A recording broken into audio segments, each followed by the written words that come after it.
al principio de adecuación estadística, ¿de acuerdo?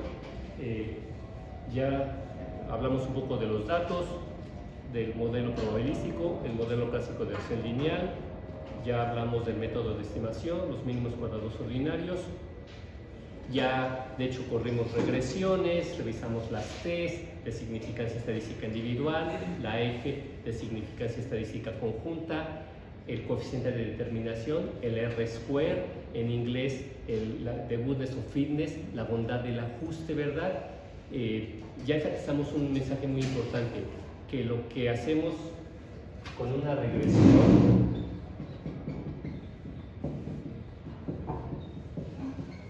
no es explicar a YT utilizando a XT, sino explicar la variabilidad de YT utilizando la variabilidad compartida con XT, ¿verdad? Así es como se estima este alfa 1, la covariabilidad, la variabilidad compartida, ¿de acuerdo?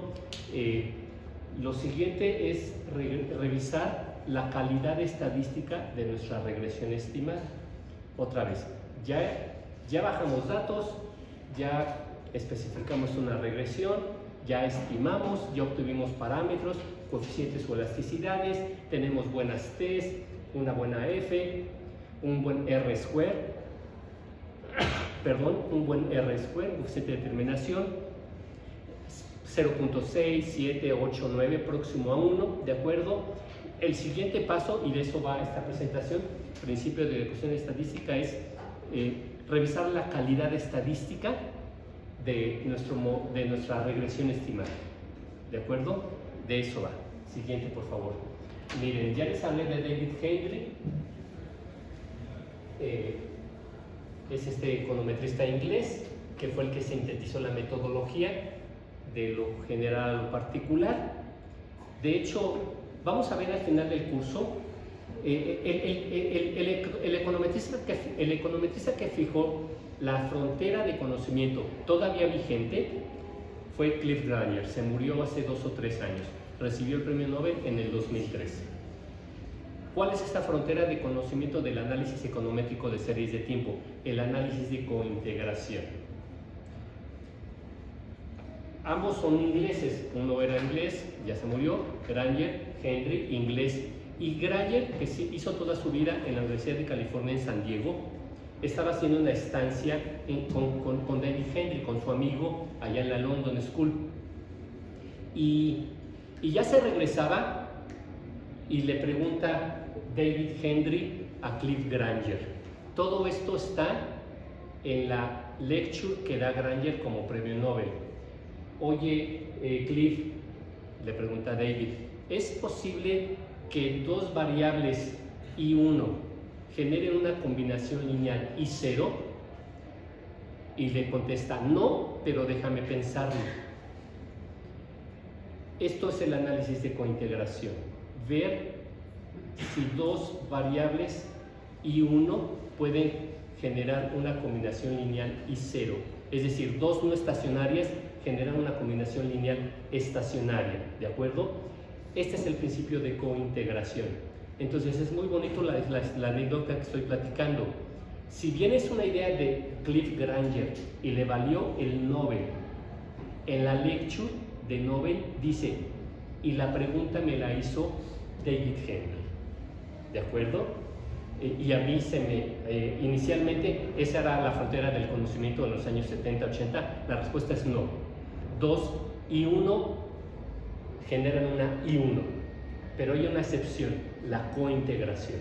Y te dice Cliff Granger en esa lecture, yo inventé la palabra cointegración, no existía, ¿de acuerdo? Entonces, simplemente les recordé quién es David Henry, que bueno que llegaron, y nos dice, modelos rigurosamente testeados, ya se puede decir, que pasaron pruebas estadísticas. Test se refiere a pruebas estadísticas. Rigurosos modelos en los que se aplicó el principio de probar, probar y probar estadísticamente, hacer pruebas, hacer pruebas, hacer pruebas. Es de Henry, que adecuadamente describen los datos. Esto es muy importante y se los pongo en negro. Engloban descubrimientos previos, Esto es muy importante porque ya vimos que en la econometría y en la economía en general conviven explicaciones de chile, manteca y de dulce, de un mismo objeto científico, y estas explicaciones se contradicen. Y también hay literatura y revistas de chile, manteca y de dulce. Entonces, cada autor que trabaja como hombre de paja en la jerga de Henry, que va de lo particular a lo general, dice: yo soy keynesiano y este es mi modelo keynesiano, y jala. Y uno clásico dice: todo yo clásico, aquí está mi modelo, y jala, pasó las pruebas. Eso no es científico, por eso convive explicaciones opuestas de una única realidad. Entonces dice que engloba, no solamente se trata de que produzcas un nuevo documento, una tesis que van a tener que ser, o un trabajo para la materia, sino que revises la literatura previa y que digas: mi modelo engloba. ¿Qué quiere decir esto? Es estadístico. ¿Qué es superior estadísticamente? Encompassing. Engloba quiere decir que digo lo que dice tu modelo y digo algo más, ¿de acuerdo? Y es consistente lo que dicen estos trabajos previos y lo que estoy diciendo. Porque si no es consistente, entonces se revisa y se tira a la basura. Entonces, modelos rigurosamente probados, que describen los datos, que engloban todo lo anteriormente dicho y que se derivan, y aquí lo pongo en rojito, de teorías bien fundamentadas, pueden llamarse científicos. Vamos a ver que ese es un problema, porque, tenemos otra vez teorías, en la Facultad de Economía en particular conviven teorías de chile, manteca y de dulce, y que se critican unas a otras, de manera que eso nos debe alterar si pretendemos ser científicos. Como se trata de una única realidad, en el mejor de los casos una teoría es la buena y las otras son para tirarse a la basura. En el mejor de los casos. En el peor de los casos, ninguna ha llegado a entender bien al objeto de estudio. ¿De acuerdo? Siguiente, por favor. De eso va el principio de adecuación estadística. Tenemos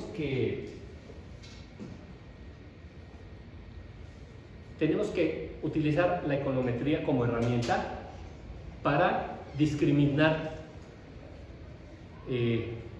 los buenos libros, los buenos artículos publicados, las buenas de las malas teorías. ¿De acuerdo? Es un instrumento muy, muy importante del cual podemos echar mano. Para construir nuestra especificación general, aquí la palabra clave es general, no particular, general. Utilizaremos las propuestas de Granger, Henry, Spanos. Específicamente implementaremos la metodología de lo general o particular y aplicaremos el principio, el que vamos a revisar en esta presentación, el principio de adecuación estadística y criterios de selección de modelos. Otra vez, no sé si ya se dieron cuenta en esta materia, en otras materias. Hay documentos publicados que hacen, por ejemplo, análisis econométrico y que dicen cosas opuestas, que se contradicen. Entonces, a ver, ya están fijados en la literatura la selección de modelos. ¿Cuáles son los requisitos para poner a competir y decir: este modelo estadísticamente es superior sobre este modelo? Y hay criterios rigurosos estadísticos de selección de modelos. Les digo que este es uno de mis libros favoritos, el de Kerry Patterson. ¿Se acuerdan? Dice, aquí lo dice muy bien. ¿De qué estás hablando, Carlos? ¿Cómo que hay pluralismo pero no te gusta? Hay convivencia de neoclásicos keynesianos, poskeynesianos y se critican y se descalifican. ¿Y de qué estás hablando, Carlos? Así es la economía. No, a ver, así es la economía, y en particular la Facultad de Economía, pero no tiene nada de científico. Leamos a Kerry Patterson. Dice, no solamente el investigador por ejemplo, Raúl, pone en juego una nueva explicación de un problema económico, y esa explicación está soportada por trabajo empírico, análisis econométrico. y pasó a las pruebas. Es robusto a las pruebas de incorrecta especificación. Esto se dice incorrecta especificación y especificación. Ese investigador A, él debe también ser capaz de explicar los resultados previos de Rafael, del investigador B. O sea, tu trabajo no solamente debe aportar, debe tener valor agregado, sino debe ser capaz de explicar lo que ya dijo el investigador B. De otra manera, nos encontramos en un mundo actual, contemporáneo, en el que simultáneamente se afirma que el mundo es plano y esférico. De eso va esto, ¿verdad? De eso va, de discriminar. Y no hay otra manera de hacerlo. O sea, por eso les digo que este falso pluralismo, porque en ese falso pluralismo convive cualquier explicación. No, un investigador produce conocimiento, una nueva explicación. Y en esa nueva explicación es capaz de explicar los resultados previos, y si son correctos tomarlos, y si son incorrectos tirarlos a la basura. Si no hacemos eso, estamos en la Facultad de Economía. Hay terraplanistas y otros que afirman que el mundo es esférico. Terraplanistas, ¿qué es un terraplanista? Es lo que hacen la mayoría de los profesores. Mi explicación sí refleja la realidad. Eso es mero empirismo. No me caigo porque la Tierra es plana, Carlos, no seas güey. No me caigo, mira, no me caigo, la Tierra es plana. Confío en lo que ven mis ojos. Eso no es científico. ¿De acuerdo? Una de Cliff Granger, el premio Nobel. Cualquier modelo va a ser entonces solamente una aproximación. Porque aquí escuchamos profesores que dicen que demostraron sus teorías económicas haciendo econometría. Es de un nivel de estupidez mayúsculo. Estamos leyendo al Nobel. Dice, cualquier modelo va a ser solamente una aproximación al proceso generador de los datos. Y claro que vamos a tener preferencia sobre mejores y peores aproximaciones, pero son aproximaciones al proceso generador de datos. Ya hicimos el Monte Carlo. ¿Qué es eso del proceso generador de datos? Nosotros tenemos datos. La siguiente pregunta es, ¿y de dónde salieron los datos? Los bajé del INEGI, Carlos. Esa no es respuesta. ¿Y de dónde salieron esos datos que estimó el INEGI? Son resultado de la economía. A eso le llamamos proceso generador de datos.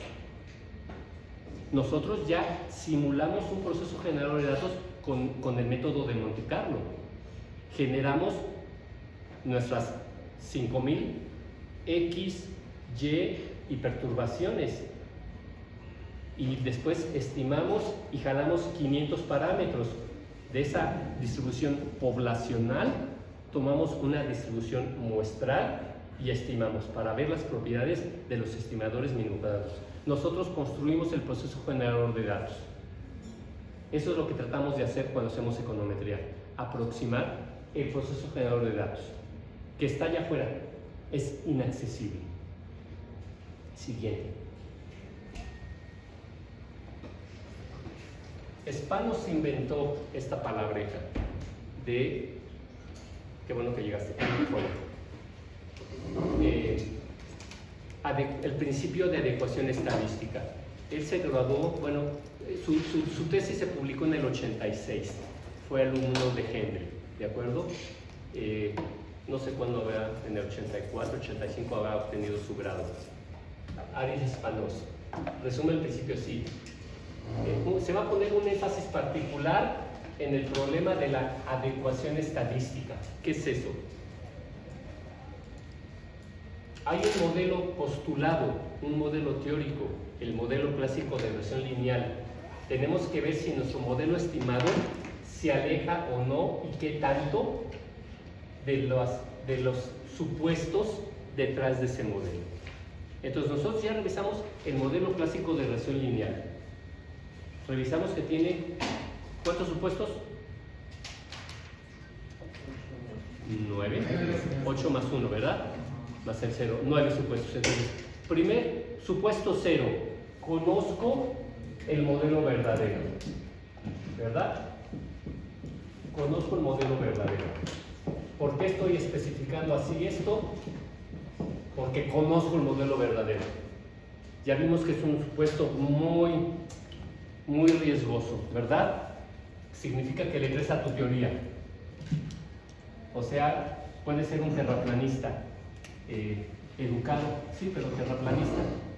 ¿De acuerdo? ¿Que sabes inglés? Sí, pero terraplanista. ¿Que sabes inglés a italiano? Sí, pero terraplanista. ¿De acuerdo? ¿Que eres doctor? No importa. Entonces, primer supuesto 0. Aquí está X y Z y no, por ejemplo, W. Porque mi punto de partida es ese.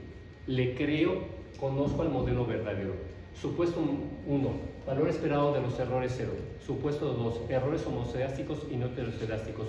Supuesto 3, ausencia de autocorrelación serial. Los errores no tienen que ver unos con otros. Cuarto supuesto, XT explica YT, pero YT no explica XT. Exogeneidad de XT y ZT respecto a YT. ¿De acuerdo? Quinto supuesto, normalidad. Sexto supuesto, linealidad de los parámetros, no de las variables. Séptimo supuesto, no colinealidad perfecta entre los regresores. Es decir, estas dos variables son económicas, claro que tienen que ver. ¿Qué quiere decir eso, Carlos? Que tienen covariabilidad también. Es la variabilidad de XT, de ZT. Claro que hay covariabilidad, ¿verdad? El consumo, el ingreso, el producto, el gasto público, tiene covariabilidad. Es un sistema económico, ¿verdad? Pero no es perfecta. Ausencia, no colinealidad perfecta entre los regresores. Octavo supuesto, estabilidad estructural del modelo. Es decir, que a lo largo de la muestra estimada, de los datos que tenemos, estas alfas gorro se mueven, sí, pero poquito, estadísticamente hablando, ¿de acuerdo? Porque si me sale una elasticidad, o por ejemplo una elasticidad, en un caso, para un pedazo de los datos que tengo de 0.8 y en otro de 1.3, a ver, cualitativamente esto puede tener serias implicaciones. Entonces, revisamos la estabilidad estructural, es decir, qué tan constantes o no son los parámetros a lo largo de la muestra que tenemos en la base de datos. ¿Alguna duda? No. 9 supuestos, ¿de acuerdo? ¿Algún valiente o valienta que se anime a decirlos? No, ¿verdad? No hay héroes ni heroínas. Se los tienen que aprender porque ya les dije que ahorita vamos a ver la batería de pruebas. Entonces no van a poder hacer el match, la correspondencia. Van a creer que la Baruch-Godfrey tiene que ver con el supuesto 4, o que la Ramsey-Reset tiene que ver con el supuesto 2, o que la Arch tiene que ver con el supuesto 3, y no. La Arch tiene que ver con el 2, la Baruch-Godfrey con el 3, y ya se me olvidó cuál otra puse como ejemplo. ¿De acuerdo? Entonces, otra vez, ¿qué es el principio de deducción estadística? Tener claro cuáles son los supuestos de tu modelo teórico y después ver qué tanto se aleja tu modelo estimado de esos supuestos del modelo teórico. Por eso se llama principio de adecuación estadística. ¿De acuerdo? Lo anterior implica la necesidad de verificar todos y cada uno de los supuestos del modelo teórico estadístico en los modelos estimados. Una definición equivalente del principio de adecuación estadística viene de un paper de Spanos. Un modelo estadístico constituye un conjunto de supuestos probabilísticos. Otra vez, un modelo estadístico, acuérdense que la econometría tiene 4 piezas: datos, modelo probabilístico, método de estimación, metodología. Una de las piezas, el modelo estadístico, en este caso, por ejemplo, el modelo clásico de regresión lineal, pero en general, un modelo estadístico constituye un conjunto un conjunto de supuestos probabilísticos relacionados, es estadística, a variables aleatorias, a procesos estocásticos. Hasta el segundo que se hace related to random variables given rise to the data chosen by a theory. Que son el fundamento de unos datos que escogemos a partir de una teoría. Fíjense cómo lo dice, ¿no? Unos datos escogidos por una teoría, a partir de una teoría. Yo les pregunté en alguna clase, ¿y los datos que bajaron y que pusieron en sus regresiones, es a capricho? Y la respuesta es no. No, Carlos, revisé 2 otras teorías económicas y me dicen que las variables determinantes de esta otra son esta y aquella más aquella. Esto es la teoría. Supuesto 0. Este modelo se dice que es estadísticamente adecuado cuando los supuestos subyacentes al modelo estadístico son probados estadísticamente y no son rechazados para los datos, ¿verdad? Para esas estimaciones con esos datos, con ese modelo. Tienen que pensar y repensar esto. Siguiente, por favor.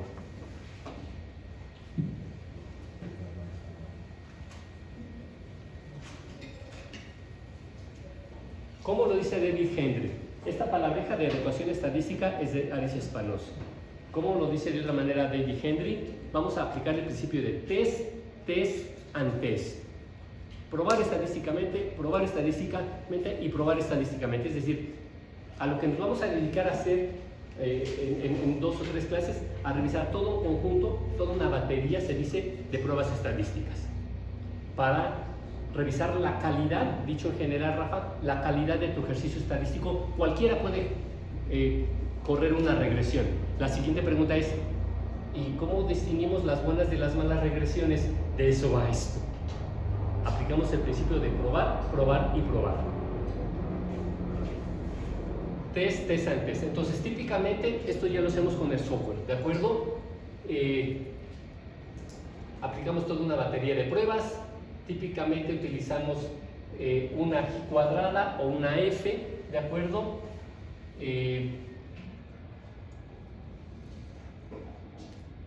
Son detalles técnicos, lo vamos a hacer en ellos juntos. Vamos a ver lo de los grados de libertad, vamos a ver que el software, cualquier software, nos presenta ya los resultados de una misma prueba en distintos ambientes estadísticos, utilizando una G cuadrada y una F, ¿de acuerdo? ¿Por qué lo hace? ¿Y por qué hacemos pruebas y más pruebas? Porque es estadística.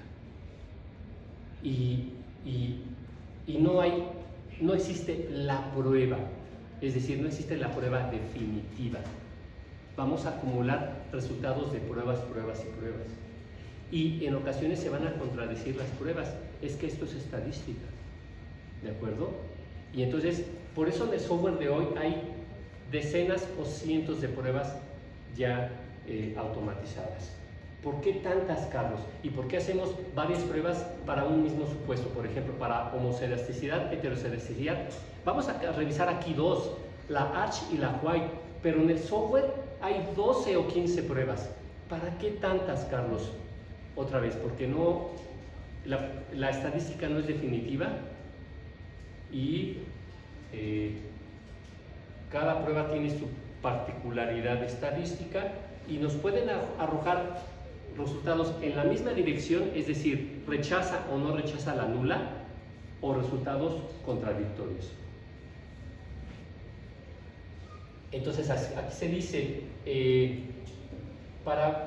si tenemos muchos datos, ambas pruebas se espera, teóricamente, que nos arrojen el mismo resultado, pero muestras pequeñas, y siempre vamos a tener muestras pequeñas. Raúl, toma agua o lo que tengas ahí. Siempre tenemos poquitos datos, los resultados pueden diferir, se lo estoy advirtiendo, ¿verdad? En este caso se prefiere la versión de la F, ya que incorpora grados de libertad por el tamaño de la muestra. Esto lo leemos en ese libro que también les pasé, de Brooks, ¿de acuerdo? Esto es demasiada exigencia. Vamos a hacer pruebas y más pruebas, las vamos a aprender a leer y vamos a sacar un balance, ¿de acuerdo? Siguiente. Entonces, primer supuesto. Fíjense, no sé si han notado que yo siempre me he trabado cuando digo esto. Esta es la especificación más chiquita, más reducida que podemos tener. ¿Saben? No es el caso. Todavía se me puede ocurrir una más chiquita. De hecho, ya vimos que 2. ¿Cómo podemos reescribir esto? Lo hemos reescrito en sus versiones minimalistas en 2 sentidos. ¿Se acuerdan? Una es, suponiendo que xt es 0, entonces yt es igual a alfa 0 más ut. ¿Le pueden decir esto al software? Sí. Mi variable, espacio, c, representando la constante en el software, y le doy enter. Estimo por mínimos cuadrados ordinarios. Ya vimos este ejemplo. ¿Y qué va a hacer esto? ¿Alguien se acuerda? Va a ser el valor medio de la endógena. ¿Se van acordando? Rafa, ¿te vas acordando? Seguimos con este. Rafa, pon la atención. Racionalicen. Otra vez. Es un caso extremo, hasta les dije, no va a pasar, ¿verdad? Porque esto es una variable, cambia. No son ceros. Pero esto es didáctico. ¿Cómo me quito de encima este alfa 1? Suponiendo que esto es 0. ¿Qué pasa en este caso? ¿Se puede hacer una regresión, Carlos? Sí, se puede. ¿Y qué me va a decir el software? ¿Cuál es el resultado? ¿Cuál es el alfa 0 estimado? ¿Va a ser la media? Hasta les dije, es una manera sofisticada de calcular las medias. Y se rieron de ese mal chiste. ¿De acuerdo?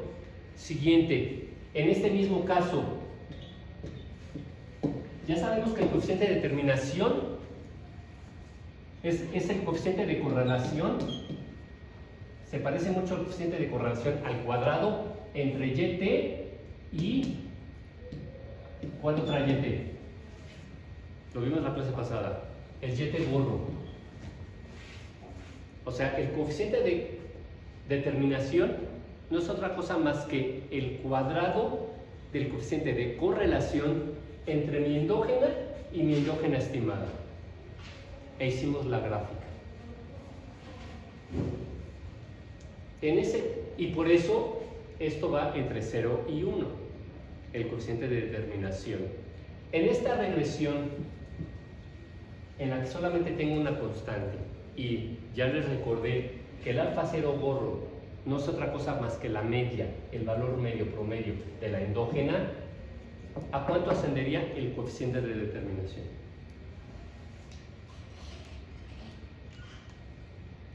Eso va entre 0 y 1. ¿Cuánto de la variabilidad de la variable estoy explicando con esta regresión? ¿Cuánto de la variabilidad de la variable? Nada. Entonces, ¿cuánto es el coeficiente de determinación? 0, 0. Es muy interesante.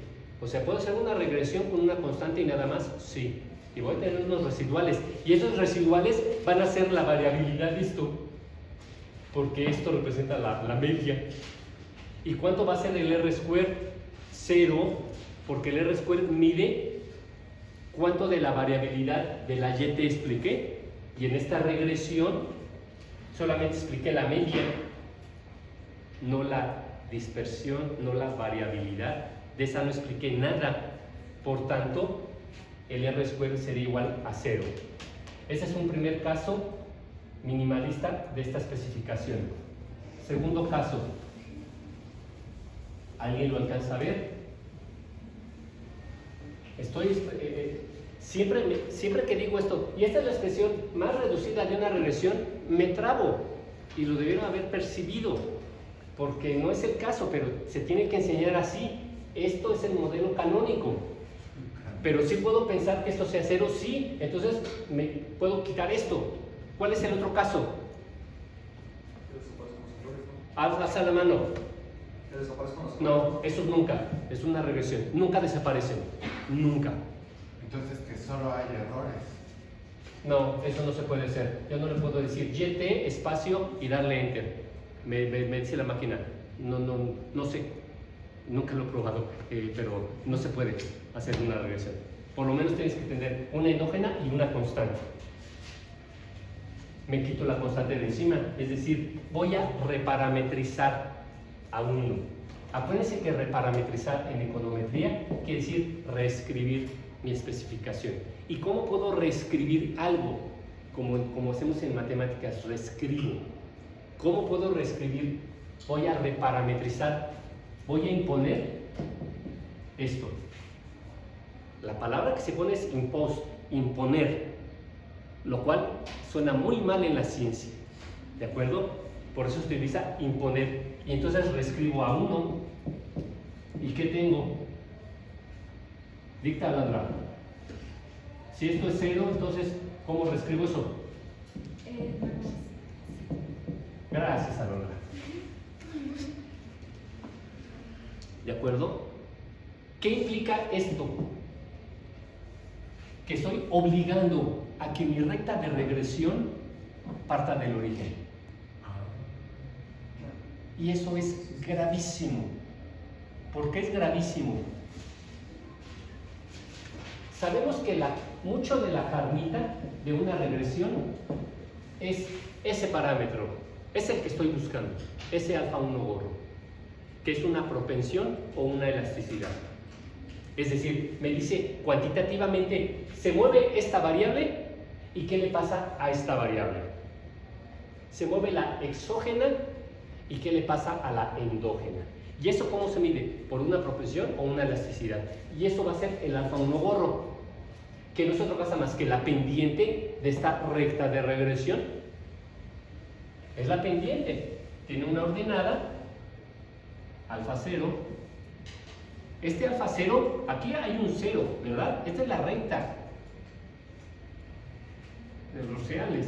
Entonces, aquí tengo un alfa 0, el 0, y esta recta tiene un alfa 1. La pendiente de esa recta.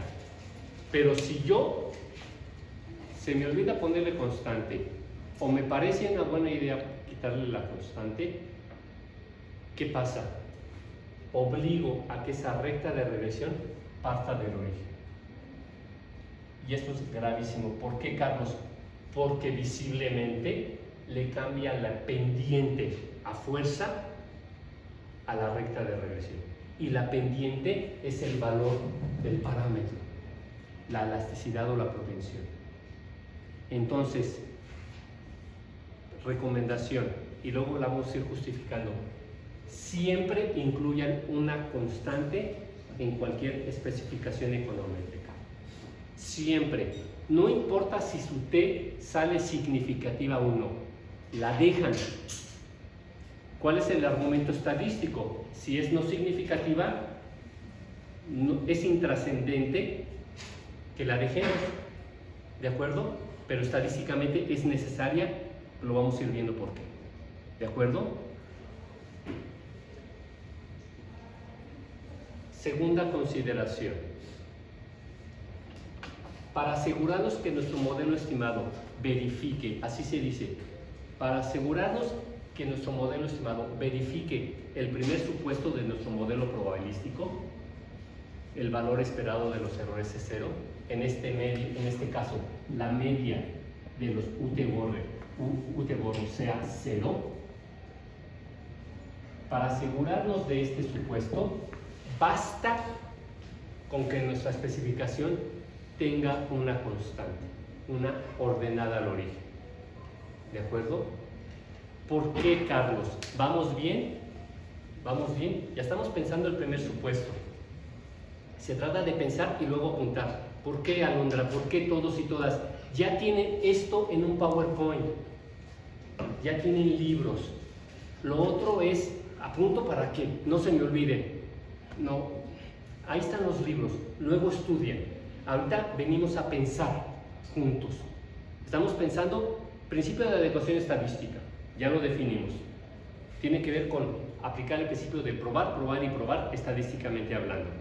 Es decir, ya estimamos y vamos a verificar si nuestro modelo estimado se aleja o no de esos 9 supuestos del modelo clásico de regresión lineal. Empezamos con el supuesto 0, lo dejamos de lado. Esa es la metodología. Vamos a hablar luego de lo general a lo particular, de lo particular a general. lo dejamos en stand-by, ¿de acuerdo? Supuesto 1, valor esperado de los errores 0. Y partimos de esta regresión, y como paréntesis le dije, podemos ponernos minimalistas, le puedo quitar esto, y entonces el alfa 0 gorro representa la media de la endógena. Otra manera de reescribir a 1, quitarle la constante, la ordenada al origen, es decir, imponer que su valor sea 0. ¿Por qué? Porque la teoría económica me lo dice, ¿de acuerdo? Por ejemplo, pésima idea. ¿Por qué? Visibilizamos que una recta sin ordenada al origen es una recta que parte del origen, y eso le cambia la pendiente a cualquier recta, y la pendiente es la carnita, porque la pendiente determina el valor del parámetro estimado, que va a ser una propensión o una elasticidad. ¿Cómo? De manera que siempre, no importa si tenemos una T o no significativa en el valor de la constante, la dejamos. Así garantizamos que se verifique el primer supuesto del modelo clásico de regresión lineal. ¿Por qué, Carlos? Vamos a pensarlo, vamos a tratar de racionalizarlo. ¿Qué quiere decir si esto es así? Es decir, la media de los UT gorro es distinto de 0. La media. ¿Qué es la media? Una constante. De manera que si yo le meto la constante, ese valor medio distinto de 0 lo va a capturar la constante, el alfa 0 gorro. Yo sé que ya los estoy obligando a que empiecen a pensar, a razonar como econometristas, ¿de acuerdo? Otra vez, ¿qué es una media distinta de 0? ¿Qué es la media? Pues una constante, ¿verdad? ¿Cómo calculé esta media? Es cada UT menos la media, todo eso al cuadrado sumado dividido entre T. Esa es la media, y es una sola, es una constante. Y entonces, si le meto constante, aunque no sea significativa, garantizo que si esto tiene una media distinta de 0, el UT gorro tiene una media distinta de 0, la media es una constante, de manera que la constante, la ordenada al origen, va a jalar, va a capturar esa información. Ya estoy hablando como econometrista. Siguiente. Miren, ¿cómo se me ocurre explicarlo? Vean eso y traten de verle el chiste.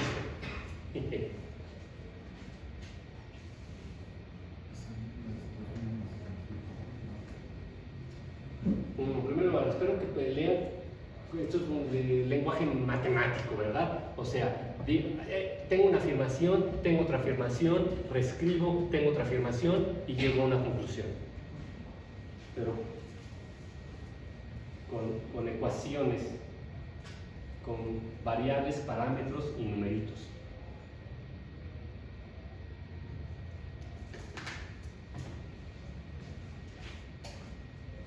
Primera afirmación. ¿Quién va? Carla. Carlita, ¿qué estabas haciendo? Muy bien, Carlita, aquí. ¿Qué crees que esté afirmando aquí? Velo. ¿Qué es? ¡Vamos!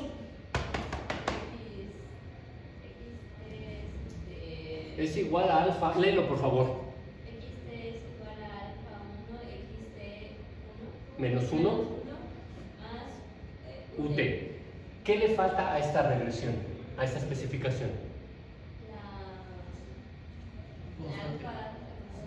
La constante, la alfa 0, la constante u ordenada al origen. ¿De acuerdo, Carla? A eso me refería.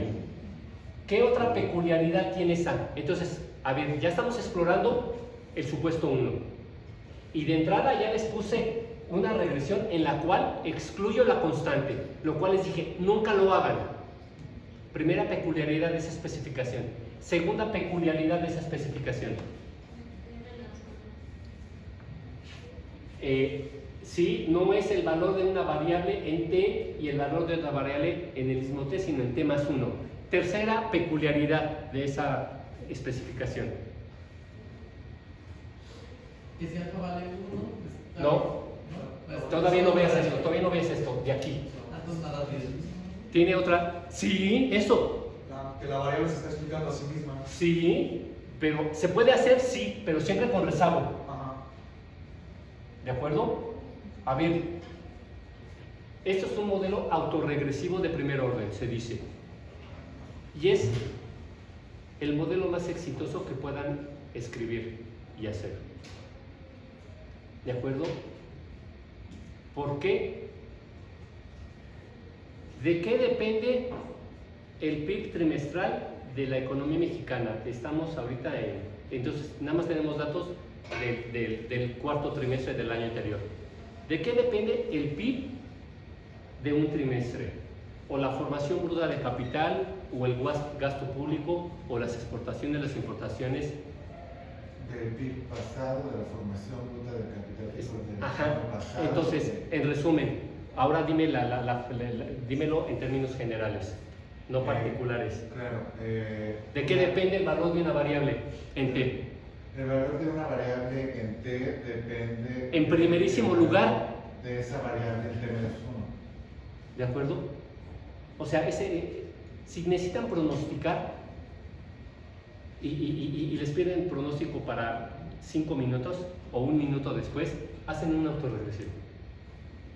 Lo vamos a poner y vamos a poner a competir, ¿verdad? Explicaciones, grandes modelos macroeconométricos neoclásicos keynesianos contra un autorregresivo. Y les gana por mucho. Es una razón estadística. Acuérdense que aquí nuestro gurú es Cliff Granger, ¿de acuerdo? Que nos dice, puedes hacer regresiones espurias, puedes tener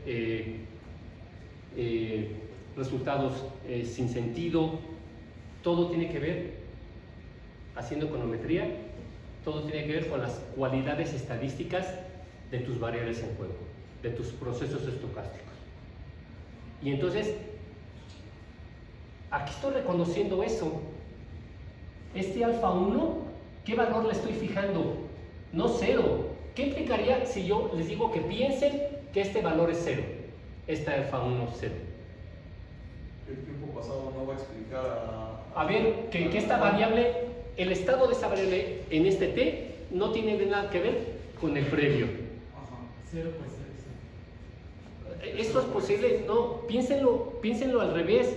A ver, puede haber cualquier shock económico, noticia económica, y los economistas y los comentócratas y los noticiarios hacen todo en grande, ¿verdad? Pero al final, ¿cuál es el estado de la economía hoy con Trump o sin Trump? Con Claudia o sin Claudia, con AMLO o sin AMLO, con Peña Nieto o sin Peña Nieto. Ha cambiado sustancialmente el estado de la economía. Eso lo tenemos que vender los economistas, porque los keynesianos venden política económica y dicen que con eso cambia el mundo.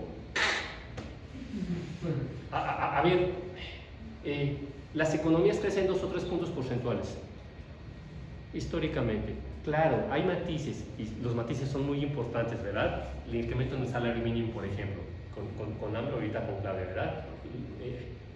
Que creo que es el argumento que mata cualquier crítica a su modelo económico. Dicho lo anterior, no estoy diciendo que sea perfecto, ni mucho menos, ¿verdad? Pero otra vez, hay millones de mexicanos que ya ganan un salario mínimo un poquito más digno, ¿de acuerdo? Pequeña gran diferencia. Pero ¿cuánto crecimos con AMLO? Pues 1 o 2, ¿verdad? Y con los otros ya cada vez crecemos menos, ¿verdad? También 1 o 2. Antes crecíamos 3% en el siglo pasado. Otra vez, estamos hablando de que el valor de una variable en T es el valor que tenía en el periodo anterior más una innovación o perturbación. Ya no se llama error o residual. O sea, el estado de la economía hoy tiene que ver mucho con el de ayer y el de antier y el de hace 3 días, más innovaciones y perturbaciones. ¿De acuerdo? Que la van modificando en el largo plazo, pero de a poquito. Entonces, este es un modelo autorregresivo de orden 1. No tiene constante. Y claro que puedo poner t-1, t-2, t-3, t-4, o poner varios, alfa 1, xt-1, alfa 2, xt-2, alfa 3, xt-3, etc. Un autorregresivo de primer orden, segundo orden, tercer orden. ¿De acuerdo? Y en inglés se dicen modelos naive, ingenuos. Si explicas una variable con la misma variable, de fondo no hay explicación, ¿verdad? No, el PIB tiene que ver con la función de la demanda efectiva, o el PIB tiene que ver con la función de producción agregada, incluso keynesiano y neoclásico. No estamos proponiendo una explicación teórica, simplemente estamos rescatando esa propiedad estadística, que las variables son típicamente no estacionarias. Otra vez, esta es casi cualquier variable en economía.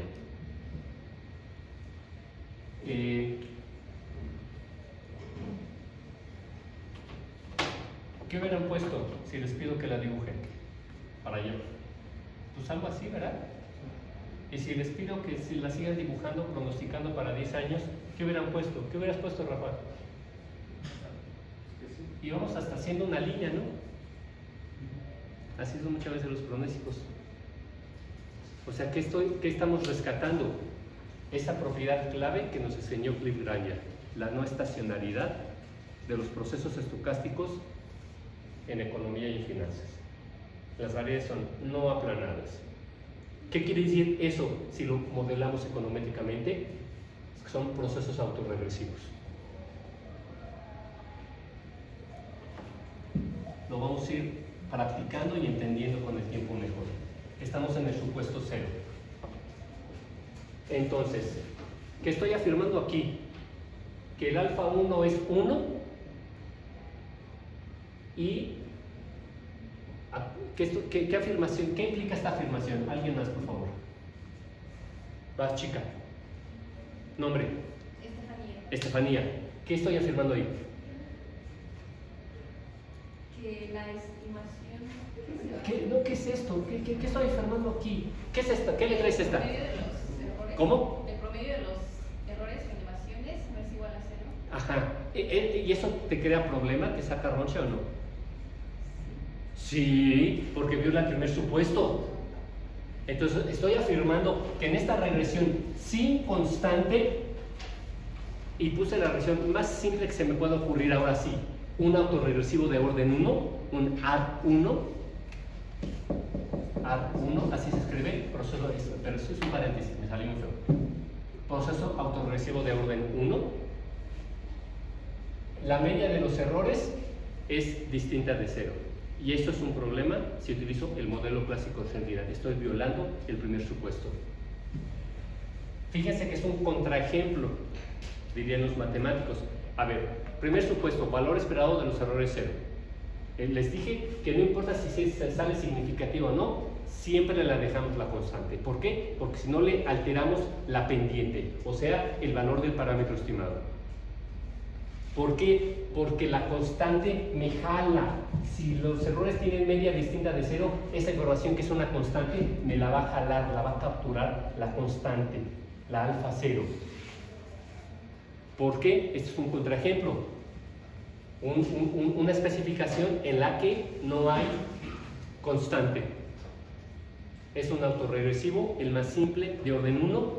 ¿Y qué estoy declarando, Estefanía? Que la media de los UT es 0. Ups, Estefanía, ¿sí? ¿Qué hago? Carla, ¿en qué se distingue 1 de 2?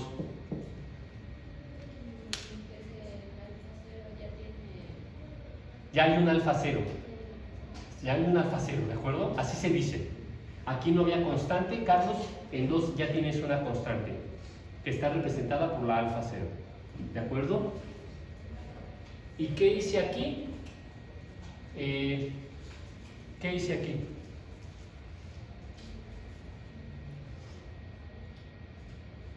¿Cómo voy de 2 a 3? Simplemente pasé esto de este lado. xt menos 1 va a ser igual a alfa 0 más et, que son los errores de 2. ¿Qué visibilicé?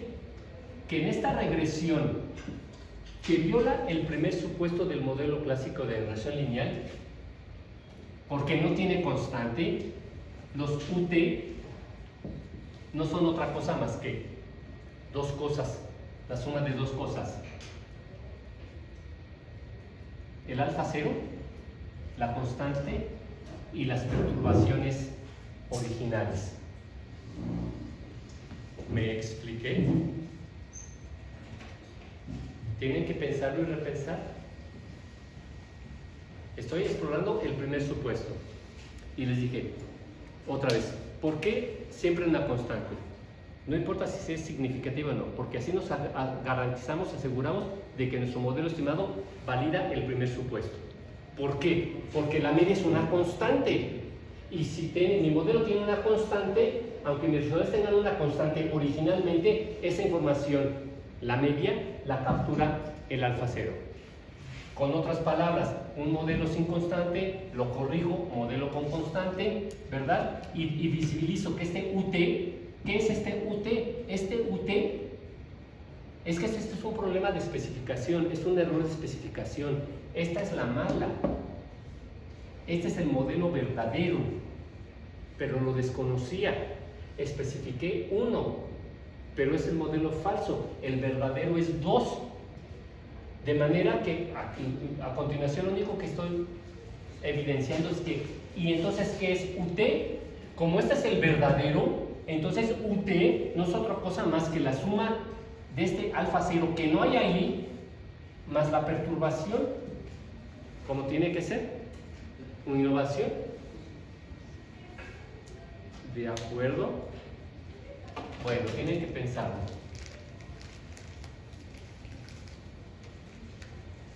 Siguiente, por favor. Estas gráficas vienen en el Brooks. ¿Cuál es el segundo supuesto del modelo clásico de regresión lineal? Vamos. Errores homocedásticos y no heterocedásticos. Repítanlo. Estefi, otra vez. Los errores son homocedásticos y no heterocedásticos. Como usted dice todavía más pomposamente, los errores se distribuyen homocedásticamente y no heterocedásticamente. ¿De acuerdo? Todo es distribución, todo es la forma. ¿De acuerdo? Entonces, esta es una representación de heterocedasticidad que viene del libro de Brooks. ¿De acuerdo? Que nos dice, mira, si tú graficas a una de las explicativas, la X2, este modelo es YT y depende de X1, X2, X3, las X que sean. Y graficas una de las explicativas contra los UT gorro, estilizadamente se va a ver así. Tus errores van a ser crecientes considerando la XT. ¿De acuerdo? Siguiente. ¿Qué trata de explicar eso?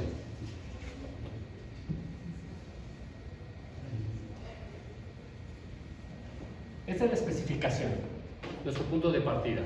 La teoría económica nos sugiere que YT depende de X2 y X3. ¿De acuerdo? Y ya sabemos que estamos pensando el segundo supuesto, la homocedasticidad o heterocedasticidad de los residuales. Es igual a esto, ¿verdad? A UT, valor esperado de UT menos el valor esperado de UT, ¿verdad? Al cuadrado. Ya sabemos que la media de los UT, porque se verificó el primer supuesto, porque tiene constante la regresión, es igual a 0. Puedo reescribir a 4,7. Ahora tengo 4,8. ¿Qué es la varianza de los UT? Pues esos son el valor esperado de los propios UT al cuadrado. De eso hablamos de eso va el segundo supuesto, que los errores tienen unas bandas y que no rebasan esas bandas, ¿verdad? En la mayoría de las pruebas estadísticas que vamos a revisar, se habla de regresiones auxiliares. De hecho, estrictamente hablando, yo dije hace ratito, esta especificación me la sugirió mi teoría económica. Me dice que YT depende de X2 y X3. Otro nombre que le puedo dar a esa especificación, este es el modelo condicional. Así se diría en estadística. Este es el modelo condicional. Simplemente estoy condicionando los valores que toma YT a todo esto. ¿De acuerdo? A XT, X2, X3 y el valor de los parámetros. Este es el modelo condicional. ¿Cómo? Entonces tenemos que ir poniendo etiquetas. Esta es una regresión que se llama regresión auxiliar. ¿Por qué las pruebas tienen nombre? Porque hubo autores econometristas que se les ocurrió diseñar una especificación para explorar algo. En este caso, a White se le ocurrió esta especificación para explorar el segundo supuesto y escribió un paper. Tenemos que tratar de entender, entonces, agarrarle sentido a la especificación, a la prueba de White. ¿Qué es la prueba de White? Esa especificación. ¿Qué tiene del lado izquierdo? Bueno, la varianza. La varianza tiene que ser constante, errores homocedásticos, y no cambiante, errores heterocedásticos. ¿Por qué es eso, Carlos? Porque imagínense, varianza constante, acuérdense en primer lugar que los UT son positivos y negativos. ¿Qué tal? Y estas son las bandas, ¿verdad? Pero si de repente tengo esta banda, o de repente esta banda, o sea, cambiaron las bandas. ¿Qué estoy diciendo? Cambió el tamaño de los errores. Es decir, cambió el valor esperado de los UT al cuadrado. ¿Me expliqué? O sea, otra manera de parafrasear este segundo supuesto, errores homocedásticos con bandas heterocedásticos cambiando las bandas, es varianza constante, varianza que cambia con el tiempo. Aquí la varianza de los UT sería una hasta aquí, otra aquí, otra aquí. ¿Están de acuerdo? Entonces simplemente estoy representando la afirmación del supuesto, errores homocedásticos y heterocedásticos, y después cómo se mide, cómo se expresa varianza constante, varianza variable. Y la prueba de White tiene nombre y el señor ya se murió hace muchos años, décadas, ¿verdad? Pero su legado es su prueba de White, que es esa regresión auxiliar. ¿Por qué le decimos auxiliar? Para no confundirla con la que estamos analizando, ¿verdad? Sugerida por las teorías económicas, que se llama modelo condicional. ¿Y qué hay en esa regresión auxiliar de la prueba de White? Bueno, pues los UT gorro al cuadrado, claro que sí. Y es muy curioso, los estamos explicando por una constante, por una de las explicativas del condicional, por otra de las explicativas del condicional, por el cuadrado de x2 al cuadrado, x3 al cuadrado, y por, como se dice en álgebra, el producto cruzado. Y como en cualquier regresión, unos errores. ¿Cómo se escribe? ¿Qué letra utilizamos en los libros para hablar de los errores, residuales, innovaciones o perturbaciones? ¿UT, ET o VT? Típicamente, ¿de acuerdo? Entonces, esta es una regresión como cualquier otra. Tenemos una variable del lado izquierdo y tenemos otras tantas cosas del lado derecho. Es decir, tenemos variables explicativas. Esta es una variable hecha de dos variables. Tenemos la constante y tenemos los parámetros, las letras griegas y los residuales, errores, innovaciones o perturbaciones. Y lo hace el software, pero vamos a leer, el software nos reporta esto, luego lo vamos a hacer, lo reporta. ¿Qué esperamos de esta regresión? Esa es la pregunta. Estamos explorando el segundo supuesto, de manera que en el caso del primer supuesto decíamos que la media de los errores estimados, y esto nos los va a dar el software, la media de los errores estimados tiene que ser igual a 0, estadísticamente hablando. ¿Y cómo garantizamos eso? Metiéndole una constante a nuestro modelo condicional. Ya estamos en el segundo supuesto. Errores homocedácicos y no heterocedácicos. Y vamos a ver dos pruebas, la de White y la de Arch. ¿Y cuál es el diseño de la regresión auxiliar de la White? Este que acabo de presentar.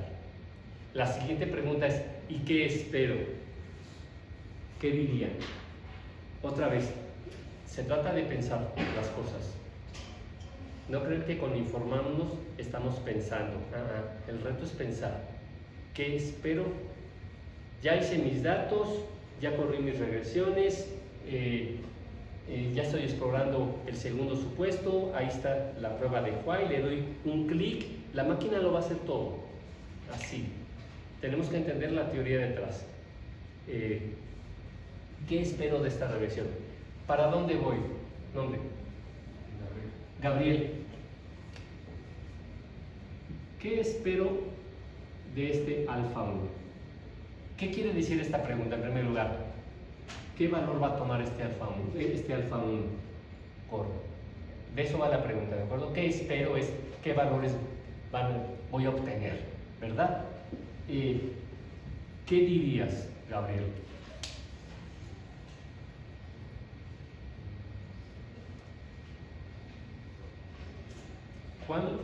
Estos son los errores gorro al cuadrado. Y tenemos un déjà vu. Sabemos que la constante, bajo ciertas condiciones, representa la media de esta variable. ¿Y cuál es la media de esta variable? ¿Qué es esta variable, Gabriel? ¿Qué variable estoy representando con la UT? Gorro.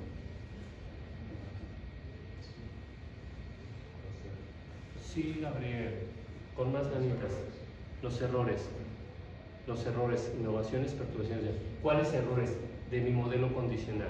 Aquí tengo una teoría que me dice que YT, el PIB, depende de la oferta y de la demanda, por ejemplo. O que la demanda de exportaciones mexicanas depende del PIB gringo y del tipo de cambio real, el efecto precio.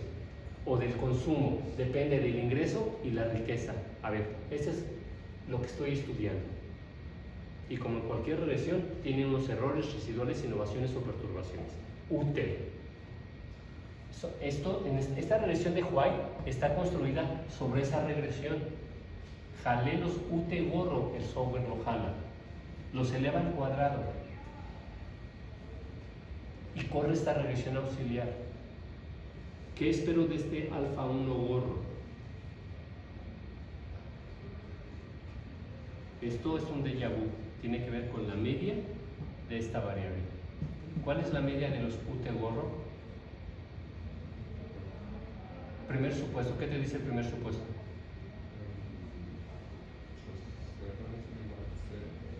No, los errores no son la media de los errores. Si los errores son valores positivos y negativos o algunos cero. ¿Sirve esto, Gabriel? Sí, te estoy picando las costillas para que no vuelvas a pensar que los errores son iguales a 0. Los errores no pueden ser igual a 0. La media de los errores sí puede ser 0, pero los errores, y por eso siempre los grafiqué así, pueden ser valores positivos, valores negativos, ¿verdad? ¿Sí? Entonces, la media de los errores es 0. Los errores son distintos de 0. Habrá unos que sean 0 por coincidencia estadística. Entonces, ¿qué esperamos de este alfa 2? Fíjense, estoy explicando en esta regresión los UT gorro al cuadrado utilizando una de las explicativas del modelo condicional. ¿Regresas, por favor? ¿Regresas? Ahí. Este es un modelo que exhibe heterocedasticidad y en este modelo saque sus galletitas y termine, ¿de acuerdo?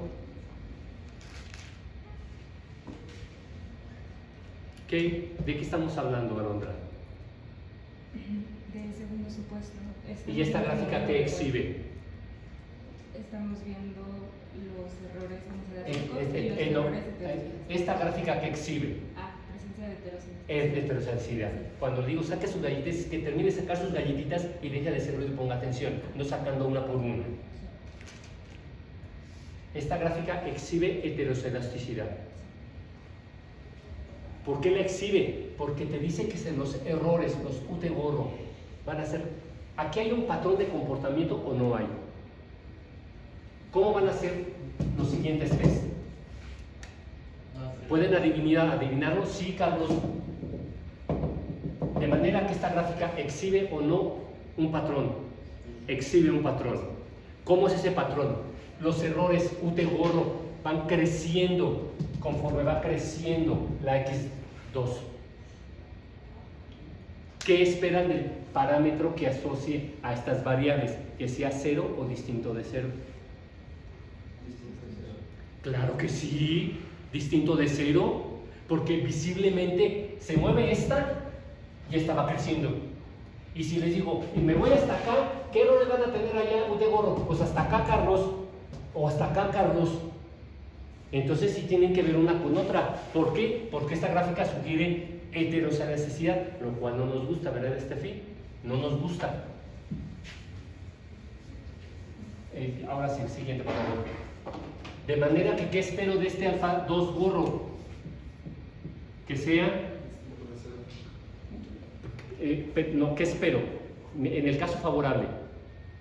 Yo quiero que mis errores sean homocedásticos y no heterocedásticos. Fuera uno. No. Pues cero.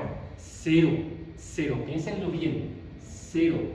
Porque si fuera uno, querría decir que el efecto de esto sobre esto es Claro. 1. Sí. No, espero que eso sea 0. Que no importa cómo se mueva la XT, como no hay heterocedasticidad, es decir, los ceros son homocedásticos, no van a ser como la gráfica anterior. ¿No? Los errores homocedásticos no tienen conducta previsible, no hay un patrón de comportamiento, son residuales, azarosos, aleatorios, caprichosos. Entonces, ¿qué espero? Por el primer supuesto, que este alfa 1 sea 0. Lo puse por prurito académico, pero si mi modelo verificó el primer supuesto, esto me lo puedo ahorrar. Porque la media de los residuales es 0. Por eso empiezo así. Y siempre los dibujo así, ¿verdad?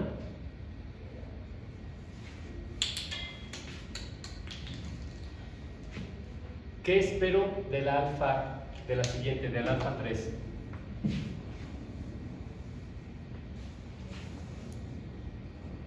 ¿Qué espero del alfa 3? Que sea cero. Que sea 0.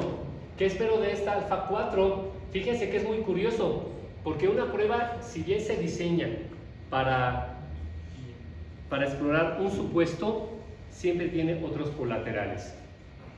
Ya sabemos que la linealidad tiene que ver con los parámetros, no con las variables, pero aquí estoy jugando un poco a ponerle cuadrados, a ver qué capta. ¿Qué espero de este alfa 4? ¿Qué espero de este alfa 5? Que sea 0, o sea, ¿cuál es la variable endógena aquí? La varianza de los UT gorro. Y la varianza de los UT gorro tiene que ver con las variables del condicional, con el producto de las variables, con las variables al cuadrado. No. ¿Están de acuerdo? No. A ver, la media de los UT gorro tiene que ver con X2, tiene que ver con X3, con el cuadrado, con su producto cruzado. No, Carlos, es la media de los UT gorro. La varianza de los UT-gorro tiene que ver con las variables del modelo condicional, con sus cuadrados, con el producto cruzado, no. Ya sé que les sorprendí, porque entonces, Carlos, pues esta regresión, ¿para qué sirve? Pues precisamente para eso, es la prueba de White. Y ya pasará de que salen parámetros distintos de cero. Y es la manera en que decimos, estamos detectando la presencia de heterocelasticidad. Esperemos que este sea cero y este cero, pero si es distinto de cero, se llaman pruebas de diagnóstico e incorrecta especificación. ¿Tiene fiebre el paciente? ¿Tiene un virus o una bacteria? ¿De acuerdo? Entonces, si esto me sale distinto de cero, quiere decir que hay heterocelasticidad. Si esto es distinto de cero, hay heterocelasticidad. ¿De acuerdo? Siguiente. Entonces, fíjense, es muy curioso. ¿Qué tengo aquí? Este es T, el número de observaciones de la regresión auxiliar. Este es el R square de la regresión auxiliar. Este es una G con grados de libertad. Esta es la frontera. Y esta es la zona de no rechazo de la nula y rechazo de la nula. Y otra vez, ¿cuál es la nula y cuál es la alternativa? En el caso del segundo supuesto, ¿cuál es la nula? Principio de simplicidad. Los errores se distribuyen homocedásticamente o heterocedásticamente. ¿Qué es más simple pensar? ¿Homocedásticamente o heterocedásticamente? ¿Cómo? Homocedásticamente. Es la nula. Los errores se distribuyen homocedásticamente. Es decir, tiene unas bandas que no cambian con el tiempo. Varianza constante. Porque pensar heterocedasticidad puede ser cualquier cosa, desde que se achicaron, se agrandaron en un sentido, en otro sentido, varianza que cambia con el tiempo. Eso es más difícil de pensar que varianza constante. Esta prueba, bajo este ambiente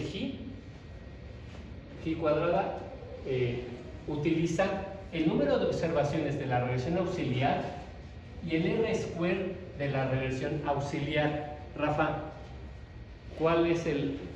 ¿a cuánto ascendería más o menos el R square de la regresión auxiliar en el caso favorable? En el caso de que los errores son homocedásticos. El alfa 0 era 0, el alfa 1 era 0, el alfa 2 era 0, el alfa 3 era 0, el alfa 4. ¿Qué poder explicativo tiene esa regresión en que las alfas son 0? ¿Qué poder explicativo? Regrésate, por favor.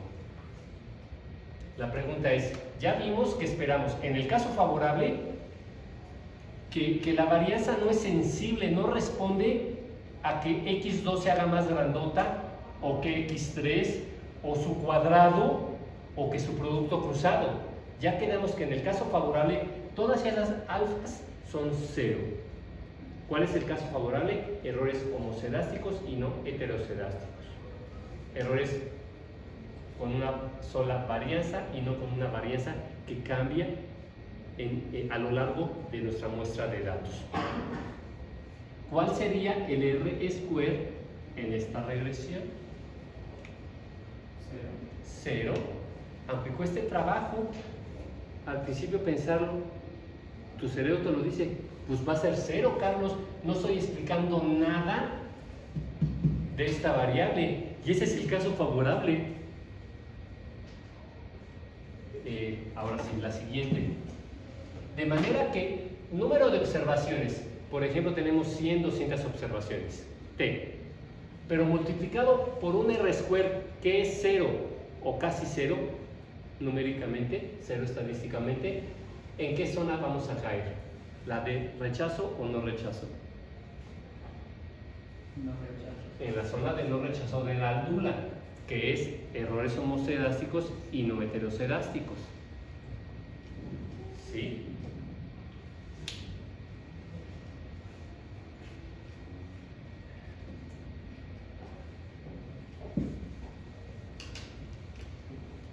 Entonces ya sabemos que las pruebas se hacen como G o como F. Ya no me detengo, ya vimos cómo es una prueba F, que es muy divertida, porque la prueba F parte en dos nuestra regresión, y hace una restricted y una unrestricted, y luego compara la sumatoria de los residuales al cuadrado. Ya lo vimos la clase pasada, la F de significancia estadística conjunta. Aquí vamos a utilizar una G cuadrada y una distribución F para hacer otro tipo de pruebas. Simplemente menciono, ya reconocimos que estamos revisando el segundo supuesto, errores homocedásticos y no heterocedásticos. Que para hacer esto se diseñaron pruebas y que el chiste de esto es, ¿por qué hay una prueba que se llama de White? Porque White, que ya se murió, escribió un paper en el que propone esa especificación que dice, sirve para explorar el segundo supuesto. Ya la revisamos. ¿Qué tiene? Las endógenas al cuadrado y el producto, no de las endógenas, las exógenas al cuadrado y el producto cruzado de las variables explicativas de la regresión condicional. Estamos pensando en la regresión auxiliar. ¿Y qué esperamos de esa regresión auxiliar? Que esos dos parámetros sean iguales a 0. Es decir, que su capacidad explicativa sea de 0, porque la varianza es la varianza de los UT gorro. No depende de que si se hace más grandota x2 o x2 al cuadrado o el producto cruzado de x2, x3. No puede depender de eso. Eso implicaría varianza que cambie con el tiempo, varianza variable y no varianza constante. Y la pruebas estadísticas, la White, siempre una nula y una alternativa. ¿Cuál es la nula? Errores homocedásticos. Alternativa, errores heterocedásticos. ¿Dónde se fija el valor del...?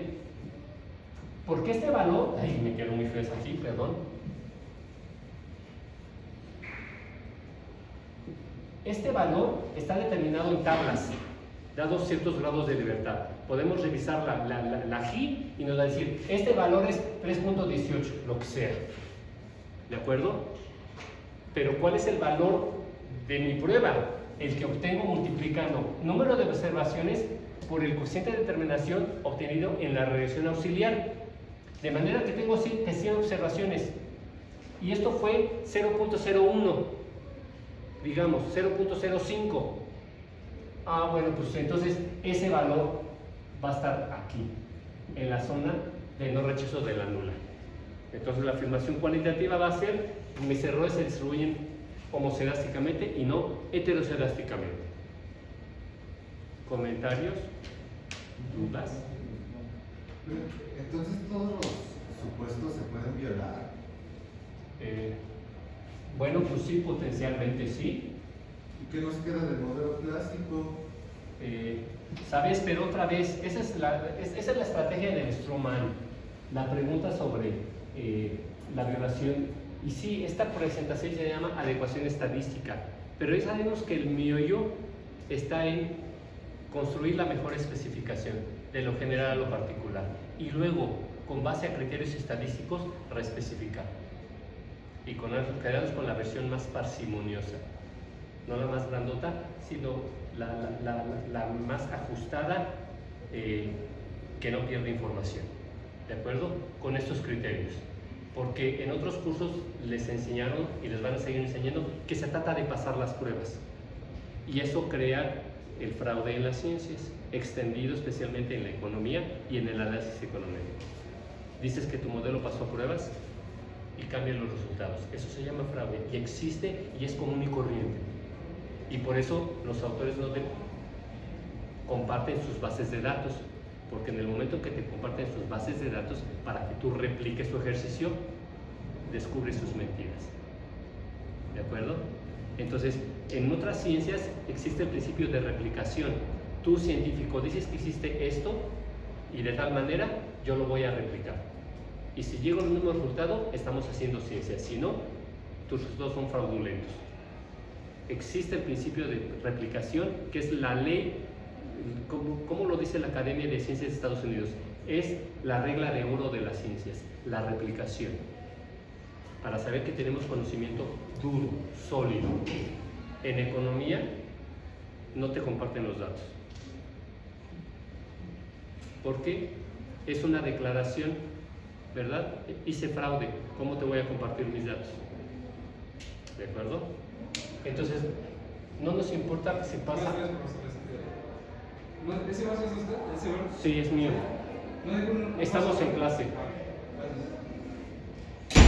Hay de todo, ¿verdad? Muy bien. ¿Algo más? Vas, Rafa. Fuerte. Confirmar. Por favor, claro que sí. El modelo auxiliar anterior, la variante. La regresión auxiliar. O modelo auxiliar, pero se dice regresión auxiliar. Muy bien. Que explica la varianza de los errores. Nada más para confirmar. UTE-GORO, errores estimados. De los errores estimados. Ajá. Alfa 1 sería 1, ¿no? O sea que sería la constante. Y los No, demás alfa serían no. 0. ¿Te regresas, por favor?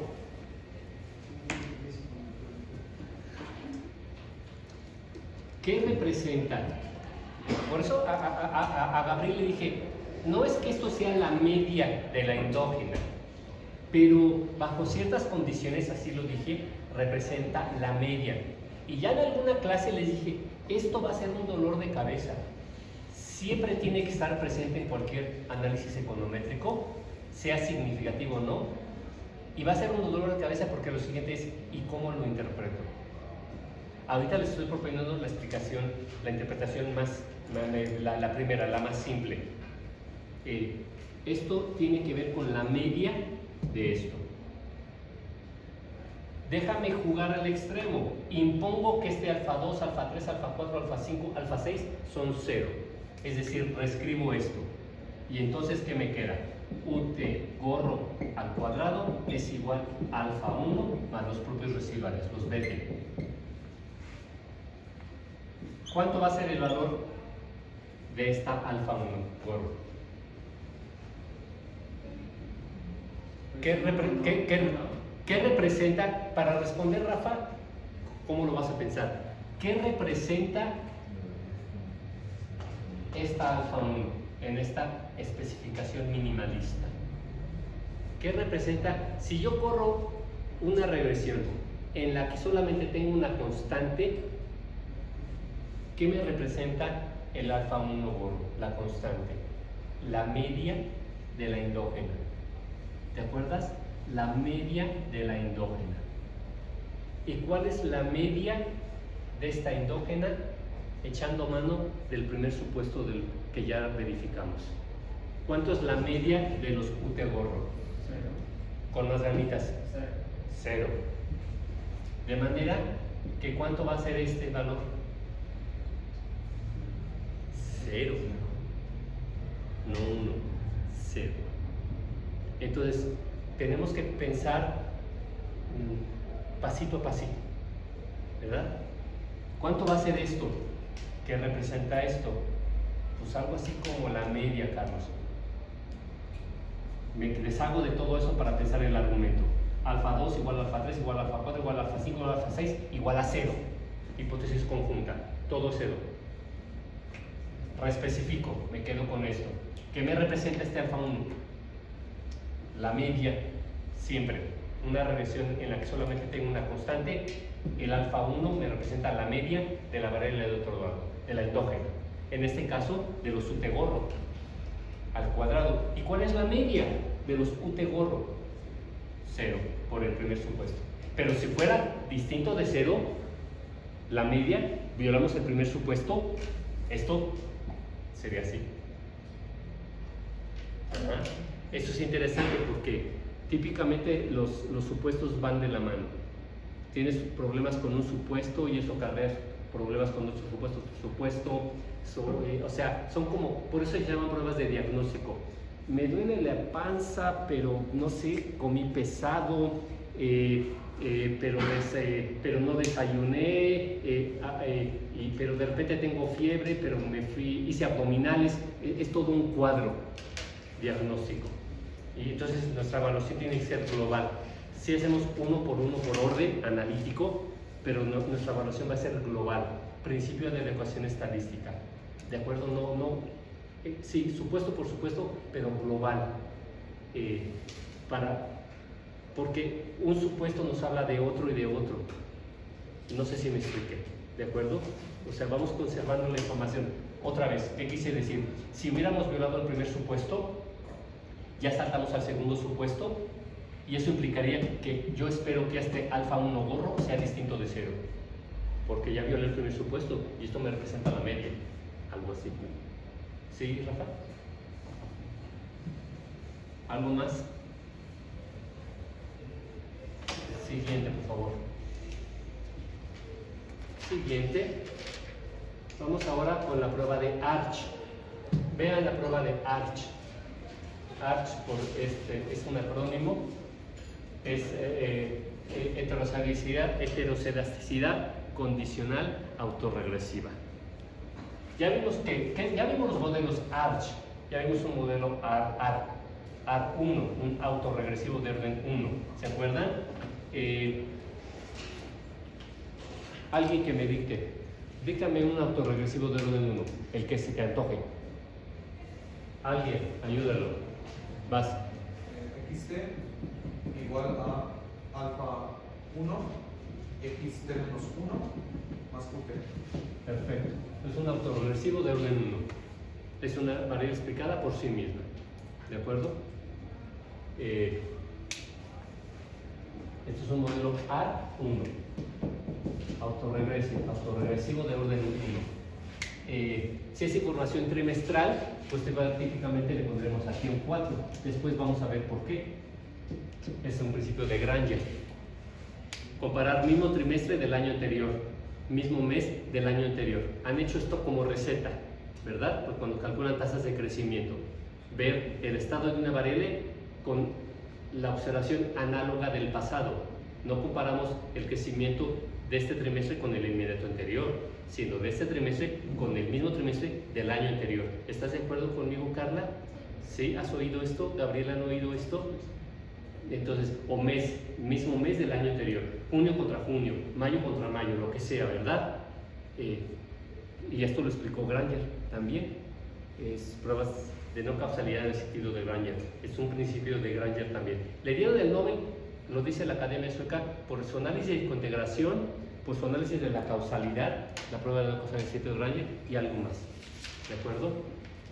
Entonces, aquí simplemente es un A4 porque es trimestral. Entonces, típicamente jala mejor no el inmediato trimestre, sino el de hace 4. ¿De acuerdo? El caso más visible es el consumo. Si vemos el consumo privado en el cuarto trimestre, tiene un brincote, porque el aguinaldo son 40 días adicionales de paga, ¿verdad? Pero entonces comparamos el crecimiento del cuarto trimestre no contra el inmediato anterior, porque sería un mega salto contra el tercer trimestre, que no tiene aguinaldos, ¿no? Comparamos el cuarto trimestre de un año contra el cuarto trimestre del año anterior. Ya es una observación comparable. De por ahí va, ¿verdad? Dime. O sea, en el caso de que fuera mencionado sería XT menos 12, ¿no? Claro que sí, y si tenemos información ahora, menos 12, claro que sí, y sería un AR12. ¿Sí? Okay.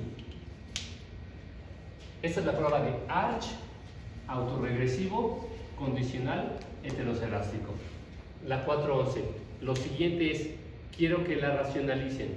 Vimos la prueba de White, vimos la regresión auxiliar de White, tratamos de entenderla, por qué está diseñada así y por qué nos habla de la heterocelasticidad o de la homocelasticidad. Véanla y racionalícenla, por favor.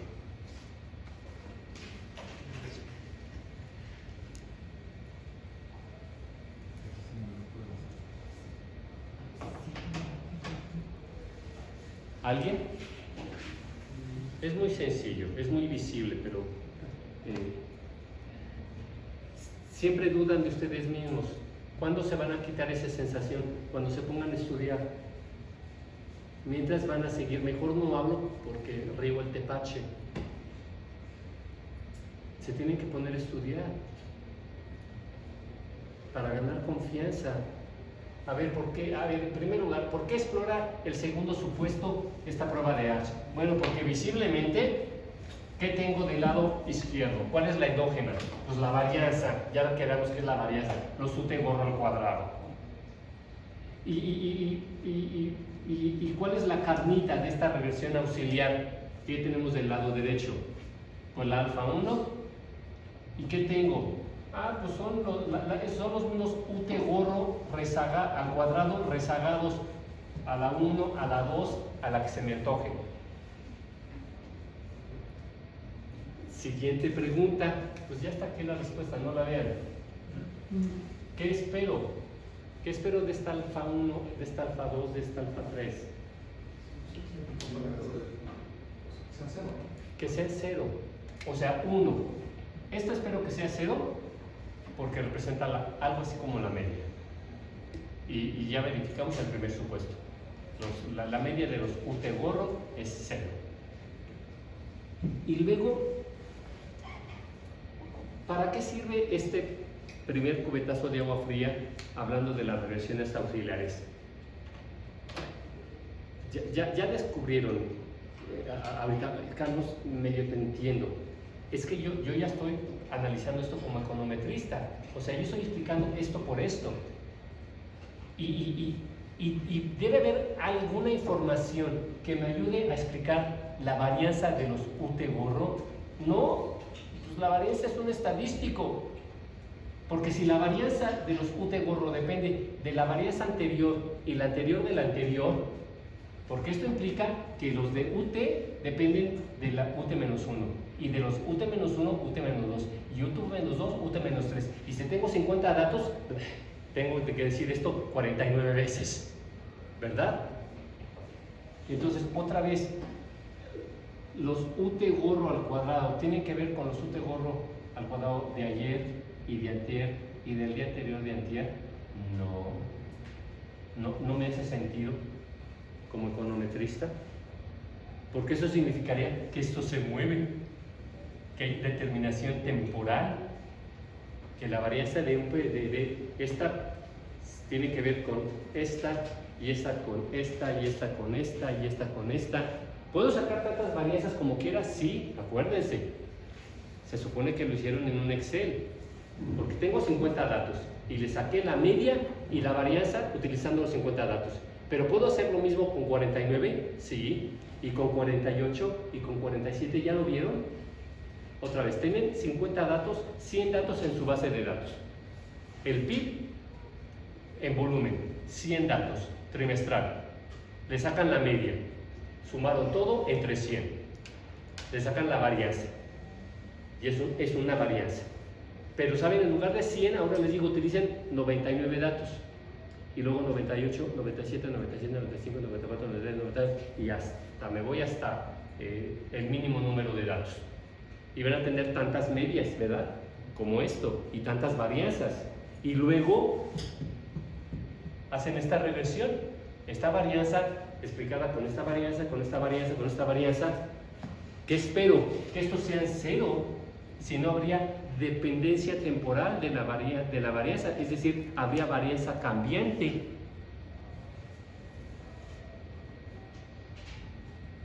¿De acuerdo? ¿Cómo lo ven? ¿Algún sentido? ¿Sí?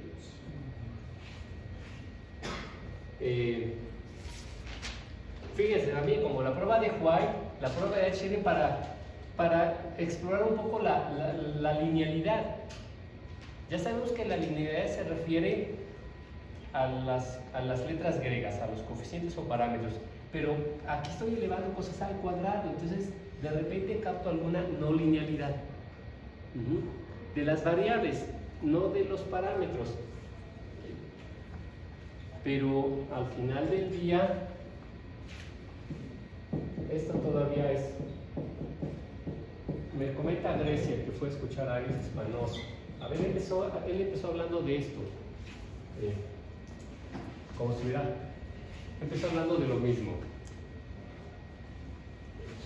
Estos son mis datos, y mis datos son como son mis datos, ¿verdad? Los que me proporciona el INEGI o el Banco de México. Y yo, como les dije, invité a unos de ustedes al principio, representando unos datos y otros datos y otros datos, y jalé mi chamara y les dije, esto representa el modelo carcinoso lineal, y voy a ver si estos datos, si este modelo me sirve para representar, para cubrirlos y que no se mojen. Pero al final entonces todo tiene que ver con la naturaleza de los datos. Y si mis datos se asocian no linealmente, pues es que esto es no lineal, pero porque son los datos. ¿Qué estoy haciéndolos pensar? Uno, les enfaticé que la linealidad tiene que ver con el parámetro, con los parámetros. Pero esta alfa 1 no es otra cosa más que la covarianza, que es algo lineal, tiene que ver con la asociación de este par de variables. Y si esas variables se asocian no linealmente, podemos pensar que inicialmente es porque son no lineales. ¿De acuerdo? Es una discusión un poquito más profunda. Nada más lo dejo marcado. ¿Por qué la H y la Y nos sirven para explorar no solamente el segundo supuesto, sino la linealidad?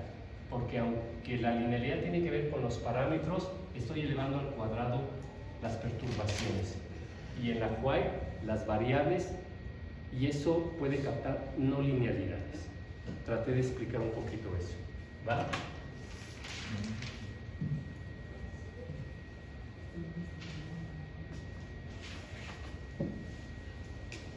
Siguiente, por favor.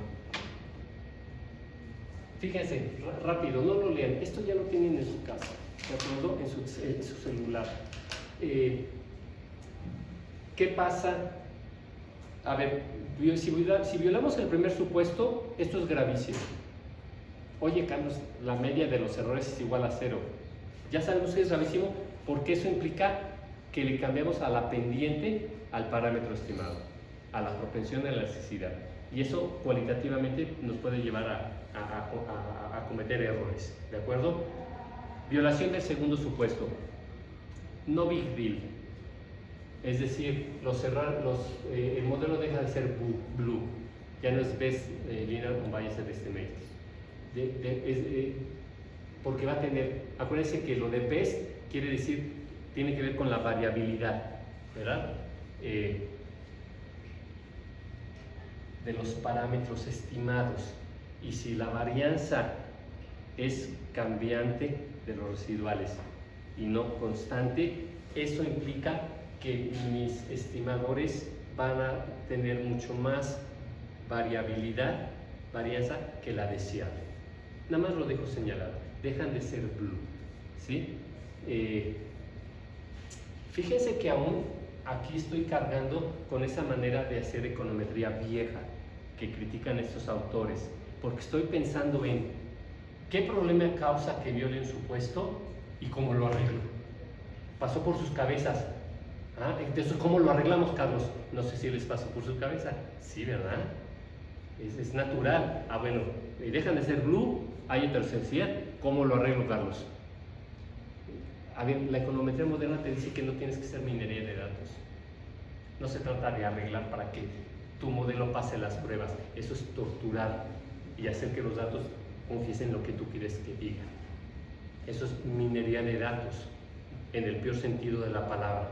Es el hombre de paja, ¿verdad? Entonces, nada más lo menciono. Teóricamente dejan de ser best, ¿verdad? Pero a ver, no big deal, no big deal. O sea, al final vamos a hacer una evaluación global. Vamos acumulando información para luego diagnosticar nuestro modelo entero. Y otra vez, si dejan de ser best, si tienen varianza variable, quiere decir porque así son tus datos. Corregir este supuesto, y hay maneras de hacerlo, es dejar de hablar de tus datos. Porque si tienes problema de heterocedasticidad, es porque tus datos son heterocedásticos. De manera que no lo trates de solucionar. Sí, diagnostícalo. Pero así son tus datos. Ya el chip es otro, ¿de acuerdo? Y es muy fácil hacerse vicioso de la econometría vieja, de la minería de datos, ¿verdad? Porque mi modelo es perfecto y demostré mi teoría económica. No. Siguiente. Tercer supuesto. ¿Qué dice el tercer supuesto? Les dije que se los aprendieran, porque si no se van a empezar a hacer bolas. ¿Qué dice el tercer supuesto? Covariancia entre UI y UJ. Otra vez, usted solito, ¿qué? La covariancia entre UI y UJ es igual a 0. Sí, es decir, los errores no tienen que ver unos con otros temporalmente hablando. ¿de acuerdo? ¿Y cómo se puede medir? ¿Cómo se afirma? Covarianza entre U y J igual a 0, siendo I y J distintos T's, ¿de acuerdo? ¿Qué es esto? Una gráfica de dispersión, ¿de acuerdo? Y peculiar, porque tengo a los UT gorro contra los UT gorro rezagados. ¿Qué sugiere esta nube de puntos? Cuando hago esa pregunta ya tienen que tener claro que estoy hablando de qué correlación obtendría si calculo esa correlación, dada esa nube de puntos. Una positiva. A ver, ya hicieron gráficas de dispersión en Excel. ¿Cuáles son dos variables? Steffi, ¿qué par de variables agarraste? Ahorro mucho y producto interno. De acuerdo. Y contra el tiempo, ambos van para arriba. ¿Vamos bien? Y si hiciste la gráfica de dispersión que pedí, ¿cómo es esta nube de puntos? ¿Te acuerdas? Se parece mucho a eso. Positiva. Esto sugiere una fuerte asociación lineal positiva, es decir, un coeficiente de correlación próximo a 1. En tu ejemplo, aquí estamos hablando de los UT gorro y de los UT gorro rezagados, y tenemos esta nube de puntos en esta gráfica de dispersión, sugiriendo un coeficiente de correlación de 1. ¿Esto es una buena noticia? No. ¿Por qué? Dígalo. Pues porque significaría que tienen que ver con los otros. Tienes que aprender a hablar, tienes que aprender, sí, que los errores en un T tienen que ver con los errores de otros T's, Carlos, dilo. Que los errores sí tienen que ver unos con otros. Unos con otros, temporalmente hablando. Y no, los errores no pueden tener que ver unos con otros, porque si no, no serían errores. Quiere decir que ahí hay información. Los errores no pueden tener que ver, no pueden ser informativos. Acuérdense que la regresión tiene una parte sistemática y una parte no sistemática. Y la parte no sistemática, ahí están los errores. Y son innovaciones, perturbaciones. Esperamos que sean azarosos. O sea, que no tengan que ver unos con otros. Pero esta gráfica sugiere lo contrario. Esta gráfica no nos la da ningún software, la tenemos que hacer, claro que la podemos hacer, pero sí nos dan en automático los UT gorro contra el tiempo. Y tenemos que aprender a leer radiografías como si fuéramos traumatólogos. Esto nos lo va a reportar EBIUS o Stata. E inmediatamente vamos a leer que aquí se sugiere una fuerte asociación lineal positiva entre los UT gorro. Van para arriba, van para arriba, van para arriba, van para arriba, van para abajo, van para abajo, van para abajo, más para abajo, van para abajo, van para arriba, van para arriba, van para arriba, más arriba, van para abajo. Esta gráfica no es otra cosa más que esta gráfica. Así se ve la autocorrelación serial de primer orden. Esto no es aleatorio. Dibujar unos errores aleatorios es dificilísimo, porque la mano es un flujo. ¿De acuerdo? Es inercia. Pero entonces, esa gráfica, si así se ven sus residuales, dicen, tienes el fémur roto.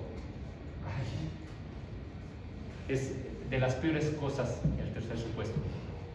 Si los errores tienen que ver unos con otros, quiere decir que hay información ahí.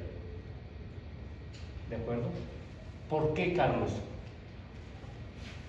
Es que yo soy un post-keynesiano necio. Es una redundancia, no es un pleonasmo, ¿no?